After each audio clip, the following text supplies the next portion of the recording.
हाँ जी अस्सलाम वालेकुम जी सारे वीरां दा की हाल चाल आ। उम्मीद है सारे भरा वधिया होणगे। मैं तुहाडा वीर उमर शहजाद ते मेरे नाल हमेशा ही तरह मौजूद है भाई सलीम। भाई सलीम के वादे के मुताबिक अज असीं मौजूद हाँ जी दरबार बाबा लट्ठे शाह ते अंदर का विजिट तुहानूं करवावांगे ते नाल नाल भाई सलीम को कुछ गल्लां बातां साझियां करांगे। भाई सलीम कुछ कहना चाहोगे? हाँ जी दोस्तों वास्ते स्पैशल इंशाल्लाह वीडियो बना रहे हैं बाबा लट्ठे शाह सरकार दरबार की। तो आज अंदरों जरा विजिट कराने आयो दोस्तों हूँ तुम्हें जी दरबार का अंदरों विजिट कराने तो चलो आओ उमर भाई साहब चलते हैं जी। चलो जी आओ जी। जी दोस्तों दरबार के अंदर असीं आ चुके हैं। हाँ जी भाई सलीम दसो। हाँ जी ये दरबार है साडा बाबा लट्ठे शाह सरकार जी। तो बहुत ही पुराना दरबार है जी। ये तकरीबन मेरे ख्याल शायद पार्टीशन तो पहलों का ही है जी। ये क्योंकि सानू इतने बजुर्ग बंदा कोई नहीं मिला। कोशिश थोड़ी बड़ी की कोई बजुर्ग बंदा मिल जाए कि जिहदे कोलों इहदी हिस्टरी के बारे सानू कुछ पता चल सके तो मगर नहीं मिल सका जी। बाकी इंशाल्लाह कोशिश करांगे कि जिन्नी सानू मालूमात है वो दोस्तों तक पहुँचाइए। दोस्तों आ जड़ियाँ ड्यूटियां लवाइया हुई जी स्पैशल यानी कि जो लोग इतने यात्रा करने वास्ते आते हैं ड्यूटी वगैरह करने वास्ते तो उन्होंने वास्ते सहूलत दी गई है। बकायदा पंप भी लगा हुआ वा जी तो टैंकी सहूलत मौजूद है जी।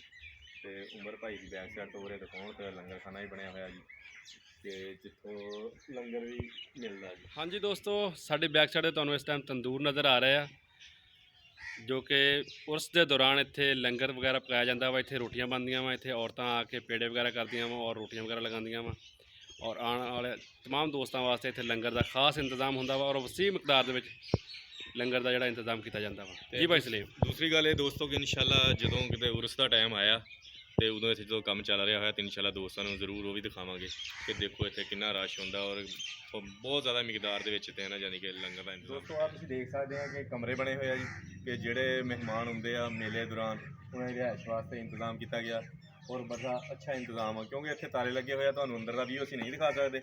अगर ताले ना होंगे तो अंदरों असीं विजिट जरूर जी दोस्तों इस वक्त मैं तुहानूं इहाता दिखा रहा दरबार के अंदर का जिहड़ा कि बहुत ही वसी है। सामने घाह वगैरह लगाया गया वा जिथे आके लोग बैठते हैं और लंगर का यानी कि लंगर में इंजॉय करते हैं लंगर खाते हैं और सामने दरबार मुबारक है जिसकी ज़ियारत करने वास्ते बहुत सारे लोग आते हैं और बहुत सारे लोग दरबार की ज़ियारत करना आते हैं। जी दोस्तों इस वक्त असीं मौजूद हाँ दूसरे गेट से जिहड़ा कि दूसरे बाज़ार के लगा होया वा ते दोनों तरफों गेट लगे आ दरबार नूं ते बाकी यह सेन भी तुहानूं नज़र आ रहा होना वा। माशाअल्लाह बहुत वसी सेन बनाया गया वा तो यह दरबार की इमारत है जी। माशाअल्लाह दरबार का व्यू भी देख लो बहुत ही खूबसूरत और बहुत ही खूबसूरत इट्टां दे नाल टाइलों के नाल और कारीगरी जी है बहुत ही खूबसूरत दिखाई गई इत्थे और माशाअल्लाह बहुत ही अच्छा व्यू दिल नूं सुकून देने वाला व्यू आ।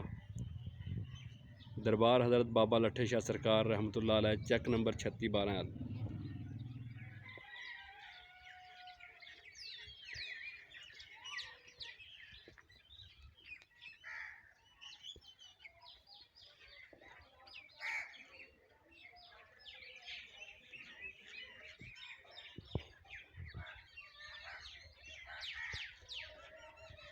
जी दोस्तों आज चलते हैं अगे तो देखते हैं इतने चिराग वगैरह रखे हुए हैं जोड़े कि हर जुमेरात में जलाए जाते हैं तो भाई सलीम माशाल्लाह उन्होंने ज़ियारत कर रहे हैं। हाँ जी भाई सलीम। हाँ जी दोस्तों तुसीं देख सकते हैं आ चिराग है जी ये जुमेरात चलाए जाते हैं जी। इन्होंने तेल वगैरह लोग पाते अपन मनता यानी कि मनते है तेल भी पाते जुमेरात चलाए जाते हैं जी।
ਜੀ ਦੋਸਤੋ, ਉਮੀਦ ਹੈ ਤੁਹਾਨੂੰ ਵੀਡੀਓ ਪਸੰਦ ਆਈ ਹੋਵੇਗੀ। ਇਸ ਤਰ੍ਹਾਂ ਦੀ ਬੇਸ਼ੁਮਾਰ ਵੀਡੀਓ ਦੇਖਣ ਵਾਸਤੇ ਚੈਨਲ ਨੂੰ ਸਬਸਕ੍ਰਾਈਬ ਕਰ ਲਓ ਤੇ ਨਾਲ ਲੱਗੇ ਬੈਲ ਆਈਕਨ ਨੂੰ ਵੀ ਨੱਪ ਲਓ।